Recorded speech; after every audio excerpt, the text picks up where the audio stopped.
মুখ্যমন্ত্রী একটা সাক্ষাৎকার দিয়েছেন। ভালো, মুখ্যমন্ত্রী সাক্ষাৎকার দেবেন না কেন?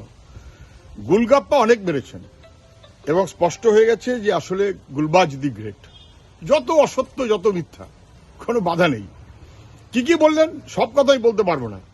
নাকি জ্যোতিবাবু ওনাকে বলেছিলেন যে সপ্তম বামফ্রন্ট উনি অপছন্দ করছেন, নাকি উনি এই বামফ্রন্টটা দেখতে চান না, নাকি জ্যোতিবাবু ওনাকে দারুণ স্নেহ করতেন, উনি গিয়ে প্রণাম করতেন এবং উনি দারুণভাবে শ্রদ্ধা করতেন জ্যোতিবাবুকে।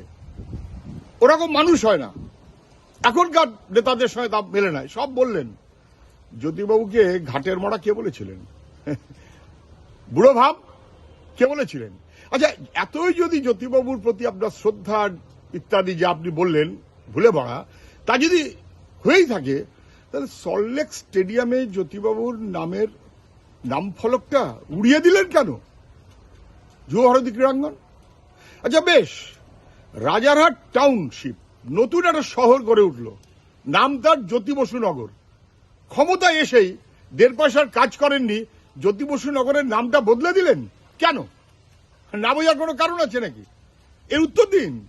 এতই যদি শ্রদ্ধা এবং স্নেহ এবং ভালোবাসা এবং ইত্যাদি বামফ্রন্টের উপরে খুব বিরক্ত জ্যোতি বোস, তাহলে উনি এসে কেন জ্যোতি বসুর নামকরণটা বদলে দিয়েছিলেন?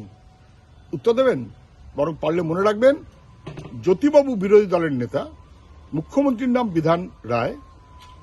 সরকারে এসে জ্যোতিবাবু সরকারের সিদ্ধান্ত করলেন সল্ট লেকের নামটা বিধাননগর নাম করলেন। এই হচ্ছে ফারাক।